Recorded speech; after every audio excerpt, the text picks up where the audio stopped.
दोस्तों, क्या आप जानते हो यूएसए में लोअर क्लास के लोग हर साल $400 यानी इंडियन करेंसी के हिसाब से 30,000 रुपये लॉटरी टिकट में खर्चा करते हैं और साल के कोई भी टाइम वो लोगों के पास कोई भी सेविंग्स नहीं होती।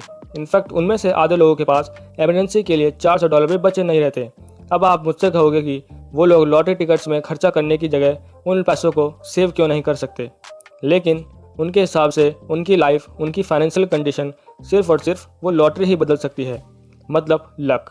और उनको लगता है कि कोई भी काम हार्डवर्क करके कभी अमीर नहीं बन सकते। उनको ऐसा लगता है कि अमीर बनना मतलब लकी होना है। तो बेसिकली वो लॉटरी टिकट उनको वो अमीर और सपने दिखाती है। और दोस्तों, आप में से बहुत लोग कहोगे कि ये कितनी फालतू सोच है, क्योंकि हमें पता है लॉटरी जीतने के चांसेस कितने कम होते हैं। और अपनी लाइफ को पूरी तरह लॉटरी टिकट्स पर छोड़ लेना मतलब करोड़ों में से सिर्फ एक आदमी को सक्सेस मिलेगी, तो फिर बाकी सारे लोग वैसे ही गरीबी में जिएंगे। लेकिन दोस्तों, इंटरेस्टिंग बात यह है कि अगर आप उन लोगों को समझाने जाओगे तो वो उल्टा आपको बेवकूफ़ समझेंगे और वो लोग आपको गलत बोलकर आपको बुरा फील करा देंगे, जबकि आप तो उनकी मदद करने के लिए बोल रहे थे। दोस्तों, इसलिए ये बुक से हमें कुछ ऐसे इंपॉर्टेंट लेसन सीखने को मिलते हैं। वो ये है कि हम इंसान लॉजिकली नहीं हैं, हम साइकोलॉजिकल हैं। क्योंकि दोस्तों, हम सबको लगता है कि आज की तारीख में हम एकदम सही फैसला ले रहे हैं अपनी लाइफ के लिए, लेकिन फिर भी जब कुछ साल गुजर जाते हैं और जब लोग पीछे पलट कर देखते हैं तो वो यही सोच रहे होते हैं कि काश उन्होंने कुछ ऐसा कर लिया होता तो उनकी लाइफ कुछ और होती। और दोस्तों, जब बात फाइनेंशियल डिसीजन की आती है तो फिर चाहे वो अमेरिका के लोअर क्लास के इनकम वाले लोग हों या इंडिया के मिडिल क्लास या दुनिया में कोई भी अमीर इंसान, हम ज़्यादातर फैसले इमोशन यानी जज्बात के बेसिस में लेते हैं, जैसे डर या लालच, और फिर उसका लॉजिक से जस्टिफाई करते हैं कि हमारे फैसला लॉजिकली बिल्कुल सही है। दोस्तों, इसकी एक वजह ये होती है कि हमें कुछ चीज़ें कुछ सालों बाद सीखने को मिलती हैं जो हमें पहले सीख लेनी चाहिए थी।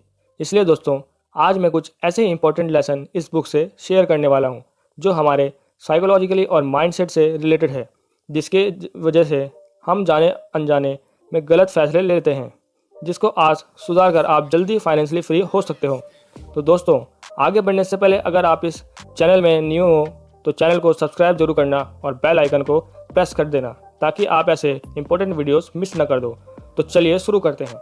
Lesson number 1, true wealth is what you don't see. दोस्तों, एक तरफ होती है लग्जरी कार्स, बढ़िया सा घर, इंस्टा में वेकेशन की फ़ोटोज़। दोस्तों, ये सब चीज़ें हमें सबको दिख रही है, और दूसरी तरफ उस घर का और उस कार का लोन का ईएमआई, उस आदमी के ऑफिस का स्ट्रेस और उस स्ट्रेस की वजह से उस घर की फाइट्स, ये सब चीज़ें हमें नहीं दिखती। तो हमें जो दिखता है वो अक्सर पूरा पिक्चर नहीं होता है, लेकिन जाने अनजाने ये चीज़ें हमें गलत तरीके से सोचने पर मजबूर करती है कि जॉब भी हम किसी अमीर आदमी को देखते हैं या फिर उसके पास कोई कार हो या फिर कोई वैकेशन में गया हो तो हम भी यही सोचते हैं कि काश मेरे पास भी ऐसी कार होती, काश मैं भी ये जगह घूम पाता, ये कितनी मस्त लाइफ है। अब हम ये नहीं सोचते हैं कि वो लोगों की लाइफ एक्चुअली में मस्त है या नहीं। हम उनकी लाइफ से सिर्फ फ्लैशी और अच्छी ब्राइट चीज़ें पिक करते हैं। और दोस्तों, हमें ये चीज़ याद रखनी चाहिए कि जिस वजह से उस आदमी ने कार ली थी कि लोग उसकी इज्जत करेंगे, लेकिन एक्चुअली में लोग उसकी नहीं, उस कार की इज्जत कर रहे हैं। दोस्तों, क्योंकि जब भी हमारे सामने से कोई कार गुजरती है तो हम हमेशा यही कहते हैं कि वाह क्या कार है। हम कभी ऐसा नहीं कहते कि वाह क्या आदमी है। और इसी वजह से लोगों के दिमाग में एक परसेप्शन बैठ गया है कि अमीर मतलब कि आपके पास दिखाने के लिए कुछ होना चाहिए, लेकिन रियलिटी में एक्चुअल वेल्थ वो होती है जिसकी हम आज़ादी से ज़िंदगी जी सकें। क्योंकि सबसे बड़ी और सबसे इम्पोर्टेंट चीज़ जिसे हम पैसे से खरीद सकते हैं वो है हमारा खुद का टाइम। और अगर आपके पास दुनिया की सारी दौलत है लेकिन उसको एंजॉय करने का टाइम नहीं, क्योंकि आप पूरा टाइम ऑफिस में बिजी रहते हो और उस काम को आप पसंद भी नहीं करते, तो आपके इतने अमीर होने का फ़ायदा क्या। दोस्तों, इसलिए इस बुक के ऑथर हमें ये कहते हैं कि दूसरों को दिखाने के लिए खर्चा करना मतलब गरीब होने का सबसे सिंपल और आसान तरीका है और अमीर रहने का सबसे मुश्किल। और अगर आप किसी आदमी के पास एक अच्छी कार देखते हो, जैसे मान लो वो 50 लाख रुपए की है, तो आप ऐसे ही ये पता नहीं लगा सकते कि वो आदमी एक्चुअली में वेल्दी है या नहीं। लेकिन उससे हमें ये एक ज़रूरी बात पता चलती है कि उसके धन में से 50 लाख रुपए कम हो गए हैं। लेसन 2, यू पे अ प्राइस फॉर एवरीथिंग। दोस्तों, मान लो आपको एक कार खरीदनी है और उसका प्राइस है 12 लाख रुपए। तो आपके पास अभी 3 ऑप्शन है। पहला, आप 12 लाख रुपए पे कर दो। दूसरा, अगर आपको उतना खर्चा नहीं करना तो आप कोई सस्ती कार ढूंढ लो। तीसरा, किसी दूसरे आदमी की कार चुरा लो। अब दोस्तों 99% लोग कार चुराने वाला ऑप्शन नहीं चुनेंगे, क्योंकि उन्हें पता है कि फ़िलहाल तो कार मिल जाएगी, लेकिन उसके बदले आगे जाके फ्यूचर में जो प्रॉब्लम्स होगी वो बहुत ज़्यादा हो सकती है। तो उससे जो बेनिफिट्स जो हमें क्लियरली दिख रहे हैं वो उसके नुकसान से काफ़ी छोटे हैं, जो फ़िलहाल नहीं दिख रहे। लेकिन अगर कोई आदमी गाड़ी चुराता है तो हम उसको ये कहेंगे कि उसने गलत फ़ैसला लिया है, और फिर चाहे उसको कोई सज़ा मिले या ना मिले, क्योंकि फिर ऐसे में चीज़ें दिख रही हैं जो उस आदमी को नहीं दिख रही। इसलिए हम 99% लोग गाड़ी को चुराना नहीं पसंद करेंगे। फिर भले ही हम सस्ती या सेकेंड हैंड कार ढूंढ लेंगे, क्योंकि हमें पता है नथिंग इज़ फॉर फ्री। उसी तरह जब आपको अमीर बनना है और इन्वेस्टिंग से आपको ग्रो करना है तो आपके पास 2 ऑप्शन हैं। या तो आप अपने पैसों को ऐसी जगह इन्वेस्ट करो जहां आपको सबसे ज़्यादा लॉन्ग टर्म फ़ायदा होगा, यानी अच्छा रिटर्न्स मिलेगा, जैसे ऑथर कहते हैं इंडेक्स फंड में या डायरेक्ट स्टॉक में। लेकिन उसके लिए आपको सीखना पड़ेगा।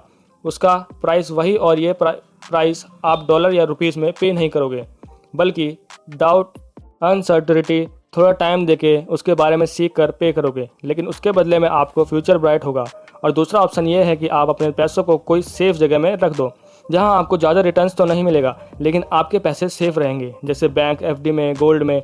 तो उससे आपको सेफ्टी तो मिल जाएगी, लेकिन उसके बदले में आपको उतना प्रॉफिट नहीं मिलेगा और वही उसका प्राइस होगा। तो इसी तरह से ये ऑप्शन में आप ख़राब रिटर्न्स लेकर इसका प्राइस पे करते हो। अब दोस्तों यहाँ पे सच बात तो ये है कि मैक्सिमम लोग ये दूसरा ऑप्शन चुनते हैं, जिसको मॉर्गन हाउसल की इस बुक के ऑथर कार चुराने वाला जैसा ऑप्शन कहते हैं। और इसका सिंपल रीज़न ये है कि बहुत से लोग अपने घर के लिए, अपने घर के डेकोरेशन के लिए, वैकेशन में जाने के लिए, खाना खाने के लिए बहुत सारा खर्चा करते रहे हैं, लेकिन अपने आप पर इन्वेस्ट करने के लिए इतना खर्चा नहीं करते, क्योंकि आपने आप पर इन्वेस्ट करने का प्राइस उन्हें क्लियरली दिखता नहीं है। और उन लोगों के लिए वो दिखने वाली चीज़ ज़्यादा इम्पोर्टेंट है, जैसे घर, गाड़ी, फिक्स डिपॉजिट और फिक्स इंटरेस्ट, और आपकी रोज़ की बोरिंग इन्वेस्टमेंट जैसे स्टॉक मार्केट, इंडेक्स फंड। आपको अपना फ्यूचर अपने आप दिख रहा है, इसलिए लोग ये ऑप्शन चुनना पसंद नहीं करते। तो उसी तरह जिस तरह उस कार चुराने वाले को उस कार को चुराने की असली कीमत दिख नहीं रही। और दोस्तों ऑथर हमको यहाँ पर एक इम्पॉर्टेंट बात कह रहे हैं कि growth is driven by compounding, which always take time, but destruction driven by single point of failure which can happen seconds। यानी आपके पैसे धीरे धीरे करते ग्रो होते हैं कंपाउंडिंग के थ्रू, लेकिन बर्बादी रातों रात हो सकती है। Lesson number 3, getting wealthy versus staying wealthy. दोस्तों अमीर बनने का बहुत सारे तरीके होते हैं, लेकिन गरीब होने का एक ही तरीका है, पैसों को बराबर हैंडल नहीं करना और उसका ज़्यादा से ज़्यादा खर्चा करना। और इसलिए ऑथर हमें कहते हैं कि अमीर बनने से ज़्यादा मुश्किल अमीर रहना है, क्योंकि जब आदमी के पास पैसा नहीं होता है तो उसे कंट्रोल करने की कोई ज़रूरत नहीं है, क्योंकि उसके पास पैसा ही नहीं है। लेकिन जब आदमी के पास बहुत सारा पैसा होता है तो उसे सेल्फ कंट्रोल सीखना ही पड़ता है। इसलिए आपको अमीर बनना और अमीर रहने के लिए अलग अलग माइंडसेट चाहिए, लेकिन आप शुरुआत से ही थोड़ी बहुत सेविंग करते हो और इन्वेस्ट करते हो और उसके थ्रू अमीर बनते हो, तो चांसेस है कि आपको वही माइंडसेट अमीर रखेगा। और इसलिए आज दुनिया के 90% से भी अमीर ज़्यादा से लोग सेल्फ मेड हैं, और दुनिया के 70% लोग लॉटरी विनर्स 10 साल के अंदर गरीब बन जाते हैं। तो इसलिए आपको हमेशा एक सर्वाइवल माइंडसेट रखना चाहिए, जिसके लिए आपको 3 चीज़ों की ज़रूरत होती है। सबसे पहला aim to be financially unbreakable, मतलब आप अपने आप को मेंटली और फाइनेंशियली इतना स्ट्रांग बना दो कि मार्केट साइकिल से आपको कुछ फ़र्क ही ना पड़े। जब आप रियल एस्टेट या गोल्ड में इन्वेस्ट करते हो तो आपको पता है कि इसमें भी मार्केट साइकिल होते हैं और इसके भी प्राइस फ्लक्चुएट होता है, और जब प्राइस गिरता है तो हम उसे बेचते नहीं हैं और ज़्यादा खरीदते हैं। उसी तरह हमें ये लॉजिक यूज़ करना चाहिए स्टॉक मार्केट और म्यूचुअल फंड में कि आपको मार्केट साइकिल से डरना नहीं है, आपको उसको बेनिफिट के लिए यूज़ करना है। दूसरा, a good plan leaves room for error, यानी आप जब भी प्लानिंग करते हो तो उसमें इस बात में भी गौर करो कि अगर वो इन्वेस्टमेंट प्लान के मुताबिक नहीं होता है तो आप क्या करोगे, यानी आपका प्लान भी क्या होगा। और इन्वेस्टिंग की दुनिया में हम इसलिए एक पोर्टफोलियो क्रिएट करते हैं 10-15 कंपनीज़ का, और इमरजेंसी फंड साइड में रखते हैं। तीसरा, be optimistic about the future but paranoid about obstacles. तो सक्सेस यानी आपको फ्यूचर को लेकर हमेशा ऑप्टिमिस्टिक और पॉजिटिव रहना चाहिए, अच्छी सोच रखनी चाहिए, लेकिन हमेशा अपने करंट सक्सेस को लेकर अलर्ट और सावधान रहना चाहिए कि उसमें कोई खतरा तो नहीं है।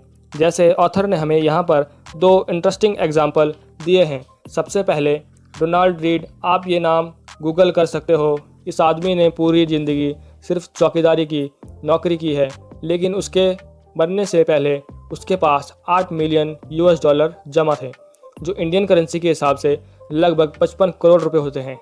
अब कोई आदमी ऐसी छोटी मोटी नौकरी से इतने सारे पैसे कैसे जमा कर सकता है? तो उसका आंसर है सेविंग और इन्वेस्टिंग की आदत डाल के। और दूसरी तरफ दूसरा एग्जाम्पल है रिचर्ड फ्यूजन का, जो दुनिया के टॉप कॉलेज हार्वर्ड यूनिवर्सिटी से पढ़ाई करता है, दुनिया की सबसे टॉप कंपनी मैरिल लिंच में काम करता है और एक अच्छी पोस्ट में एग्जीक्यूटिव बनता है। लेकिन उसने कर्जे की और खर्चा करने की इतनी आदत डाली कि इसकी वजह से उसे 2008 बैंक करप्सी डिक्लेयर करनी पड़ी। दोस्तों, गरीब से बुरी और चीज़ क्या होती है, वो ये है कि अमीर बनना और वापस से गरीब हो जाना। तो इसलिए अगर आप अपने दम पे 10 लाख रुपए मैनेज नहीं कर सकते तो आप 10 करोड़ रुपए मैनेज नहीं कर सकते। और इससे हमें यह चीज़ पता चलती है कि आपके सबसे बड़ी प्रॉब्लम कम पैसा नहीं है, आपकी प्रॉब्लम यह है कि आपको अपना पैसा मैनेज करना नहीं आता है। क्योंकि गरीब लोगों की सोच हमेशा यही होती है कि जब हमारे पास ज़्यादा पैसा आएगा तो हम उसे मैनेज करना सीखेंगे, लेकिन अमीर लोगों की सोच ये होती है कि जब हम थोड़े पैसों को अच्छे से मैनेज करेंगे तो हमारा पैसा अपने आप बढ़ जाएगा। Lesson number 4, saving and financially freedom. दोस्तों, दुनिया में 3 टाइप के लोग होते हैं। एक वो जो सेव करते हैं, दूसरे जिन्हें लगता है कि वो सेव नहीं कर सकते, और तीसरे जिन्हें लगता है कि उन्हें सेव करने की ज़रूरत ही नहीं है। श्योर, आप तीसरी कैटेगरी में नहीं आते हो क्योंकि आप वे वीडियो देख रहे हो। दोस्तों, हम सेविंग के बारे में बहुत सुनते हैं। आपको बचपन से आपके पेरेंट्स ने कहा होगा कि पैसे सेव करना सीख लो, लेकिन ये सेविंग इतनी इम्पोर्टेंट क्यों है? क्योंकि हर एक रुपया जो आप सेव करके इन्वेस्ट करते हो वो आपके फ्यूचर को वो टाइम खरीदता है जो शायद किसी और ने खरीद के रखा था। तो इसलिए ऑथर के हिसाब से अगर आपकी सैलरी कम भी हो तो सही, आप अमीर बन सकते हो, लेकिन अगर आप सेविंग करते ही नहीं हो तो आप कभी अमीर बनोगे ही नहीं। लेसन नंबर 5 और सबसे इम्पॉर्टेंट मॉर्गन हॉसल के लाइफ टिप्स। सबसे पहला, आपने सारे फाइनेंशियल डिसीजन इंडिपेंडेंटली लो, ये सोच के नहीं कि मुझे किसी और को दिखाना है या किसी ने किया था मुझे भी करना है। Advice number 2, live below the means, क्योंकि सबसे बुरी चीज़ आप जो कर सकते हो तो वो ये है अपनी फ्यूचर की कमाई को आज ही खर्चा कर लो। Advice number 3, seek pleasure from low cost activities जैसे एक्सरसाइज, रीडिंग, पॉडकास्ट, लर्निंग, क्योंकि ज़िंदगी के असली मज़े फ्री और छोटी मोटी चीज़ों में हैं और रोज़ होती है, और इससे आप हेल्दी भी रहोगे, वेल्दी भी रहोगे और वाइज भी रहोगे। Advice number 4, maintain 20% of cash as emergency, क्योंकि इसलिए जब भी स्टॉक मार्केट में क्रैश होता है तो आपको अपनी इन्वेस्टमेंट तो कम पैसों में बेचने की ज़रूरत नहीं होगी, आप अपने इमरजेंसी फंड से यूज़ कर सकते हो। Advice number 5, first rule of compounding is to not interpret it unnecessary. आपकी एक्चुअल वेल्थ आपकी लॉन्ग टर्म इन्वेस्टिंग से कंपाउंडिंग से ही ग्रो होगी, लेकिन उसकी कंडीशन ये है कि आप उसे बिना रोक टोक के कंपाउंड होने दो। Advice number 6, every investor should pick a strategy that has the highest odds of successfully meeting their goals. और ऑथर के हिसाब से इंडेक्स फंड लोगों के लिए बेस्ट चॉइस है। Advice number 7, 3 keys elements to financial success, high saving rate, patience, long term optimism. क्योंकि दोस्तों, बहुत से लोग सपने देखते हैं कि उनको करोड़पति लोगों वाली लाइफ जीनी है, दुनिया में बेहतरीन जगह घूमनी है, लेकिन एक्चुअली में उनके बोलने का मतलब ये होता है कि उनको करोड़ रुपया खर्चा करना है, जो उनकी कही हुई बात से बिल्कुल अपोजिट है। क्योंकि अगर आप अपना करोड़ रुपया खर्च करोगे तो करोड़पति कैसे कहलाओगे? तो दोस्तों, आज की वीडियो में बस इतना ही। अगर आपको इस वीडियो से कुछ सीखने को मिला हो तो इस चैनल को इन्वेस्टमेंट आइडियाज़ को सब्सक्राइब कर लेना और बेल आइकन को प्रेस कर देना ताकि आप ऐसी इंपॉर्टेंट वीडियोस मिस ना कर दो। तो दोस्तों, कमेंट के जरिए मुझे बता सकते हो कि मैं नेक्स्ट वीडियो कौन से टॉपिक में बनाऊं। अगर आपको ये वीडियो पसंद आया तो आपको ये वीडियो पसंद आया हो तो लाइक कर लेना, नहीं आया तो डिसलाइक कर देना। अपना वैल्यूबल टाइम देने के लिए thank you and good bye.